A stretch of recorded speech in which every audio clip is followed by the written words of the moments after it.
Israel और Hamas के बीच भले ही 10 अक्टूबर को पीस एग्रीमेंट, पीस डील हो गई हो और अमेरिका के जरिए इस प्लान को लागू कर दिया गया हो, लेकिन इजराइल सुधरने के लिए तैयार नहीं है। इजराइल के डिफेंस मिनिस्टर ने एक बार फिर कहा है कि हम हमास को तबाह करके छोड़ेंगे। तो दूसरी तरफ हमास की तरफ से एक बंधक के शव को लौटाया गया है।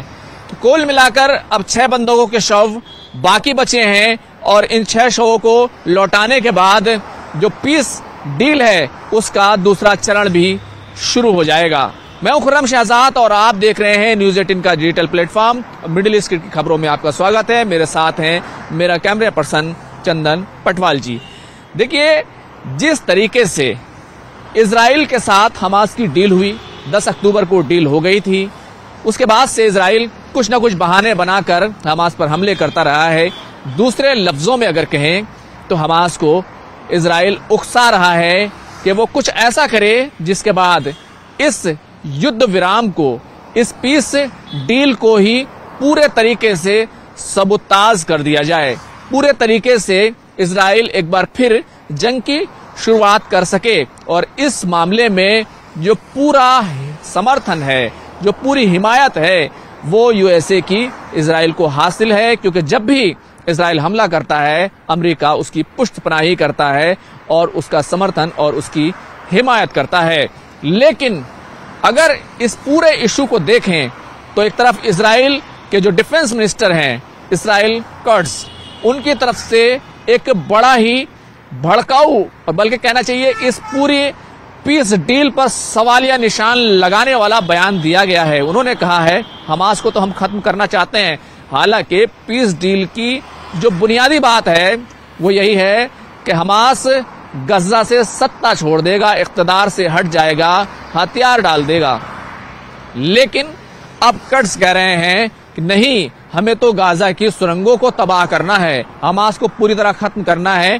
और ये जो पीस डील हुई है, ये जो डोनाल्ड ट्रंप का जो पीस प्लान है, ये शांति, पीस नहीं बल्कि विराम है, यानी कि जंग का एक युद्ध विराम है। कुछ दिन के लिए हमने एक युद्ध विराम कर लिया है, गोया जंग का खात्मा नहीं हुआ है।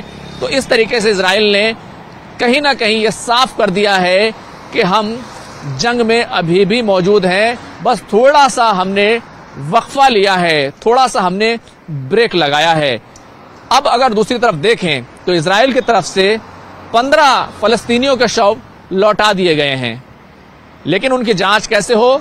गजा में तो पहले ही डीएनए की जांच करने के लिए किट्स मौजूद नहीं है। हालांकि इजराइल को अगर जब ये शव लौटाया गया है, ये जो उसके जो एक अमेरिकी नागरिक था उसका जो शव लौटाया गया है, उसको लौटाने के बाद अब 6 शव सिर्फ और बाकी बचे हैं, यानी कि अब दूसरा चरण शुरू होने को है।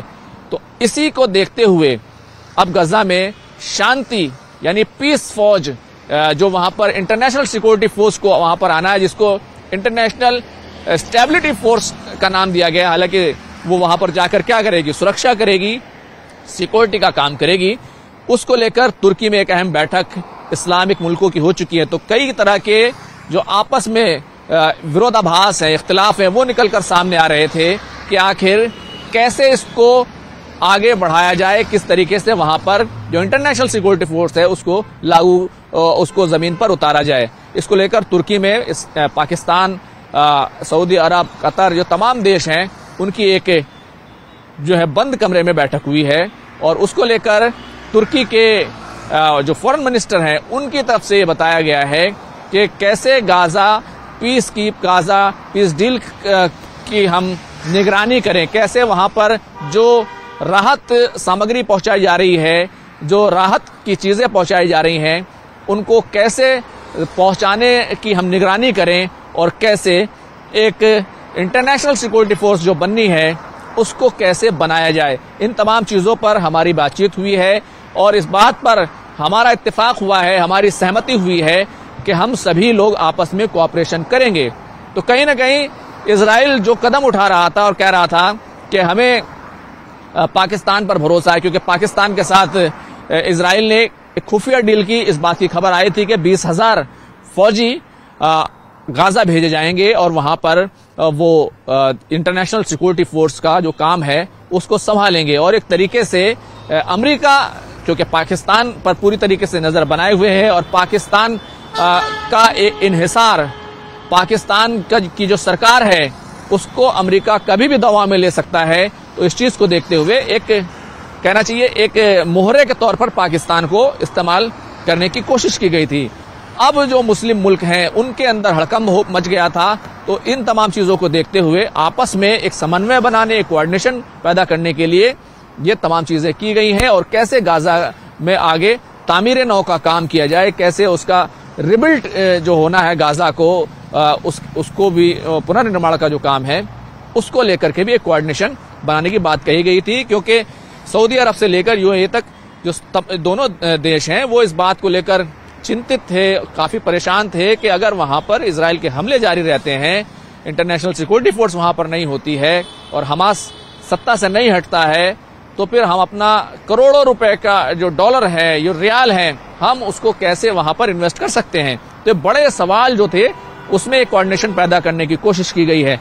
लेकिन एक दूसरी खबर भी आपको बतानी है, तालिबान और पाकिस्तान यानी अफगानिस्तान और पाकिस्तान के बीच जो झड़प हुई थी और उसके बाद 19 अक्टूबर को एक समझौता हो गया था कि आगे जंग नहीं होगी और युद्ध विराम हो गया था। हल्की झड़प के बाद ये तमाम चीजें हुई थी। और इस बीच जो अफगानिस्तान के फॉरेन मिनिस्टर हैं मुत्तकी, वो भारत के दौरे पर भी आए हुए थे। उन्होंने तमाम तरह के यहाँ पर बयान दिए थे कि अफगानिस्तान और तालिबान को कमजोर न समझा जाए। अफगानिस्तान तालिबान भले ही कमजोर हो टेक्नोलॉजी में अपनी फौज के जरिए, लेकिन हौसलों में वो पीछे नहीं है। उसको लेकर 2 दौर की बातचीत इस्तांबुल तुर्की में फेल हो गई थी। अब तीसरे दौर की बातचीत आज शुरू हुई है और उस बातचीत पर तमाम तरह की नजरें हैं। लेकिन इस बीच पाकिस्तान के जो फॉरेन मिनिस्टर हैं ख्वाजा आसिफ, उनकी तरफ से एक बयान आया है कि अगर ये बातचीत भी फेल होती है और इस बातचीत में तालिबान अगर पाकिस्तान के साथ समझौते पर तैयार नहीं होते हैं तो फिर आगे जंग होगी। इस तरीके से 2 इस्लामिक देश वो सामने एक दूसरे के आमने सामने खड़े हैं। और तीसरी तरफ जो है भारत जो है वो वहां पर अफगानिस्तान में बड़ा इन्वेस्टमेंट करने जा रहा है। दोनों के देशों के ताल्लुकात वो पटरी पर लौट चुके हैं। अफगानिस्तान यानी काबुल में भारत ने अपना दूतावास भी वहां पर खोल लिया है। एम्बुलेंस दी गई है, चाबहार पोर्ट से एम्बुलेंस को भेजे जाने की बात जो है वो की जा रही है। ये तमाम चीजें हो रही हैं। लेकिन आज की जो बातचीत है इस्तांबुल में हो रही है तालिबान और पाकिस्तान के बीच, वो काफी इंपॉर्टेंट होने वाली है। और उसमें यह तय होगा कि अफगानिस्तान और पाकिस्तान के आगे क्या ताल्लुकात रहने वाले हैं। क्या एक बार फिर से वहां पर जो तहरीक तालिबान पाकिस्तान के नाम पर पाकिस्तान ने काबुल और तमाम दूसरे शहरों में जो अफगानिस्तान के इलाके हैं उनमें जो एयर स्ट्राइक की थी, उसके बाद जो झड़पें शुरू हुई थी, वो आगे कैसे चलने वाली है, उन पर आखिर किस तरह का रिएक्शन होने वाला है और इस इलाके में हालात कैसे रहने वाले हैं। तो ये काफी इंपॉर्टेंट जो अपडेट हैं वो कहीं ना कहीं खुलकर सामने आए हैं। कैमरामैन चंदन पटवाल के साथ खुर्रम शहजाद, न्यूज़ 18 दिल्ली।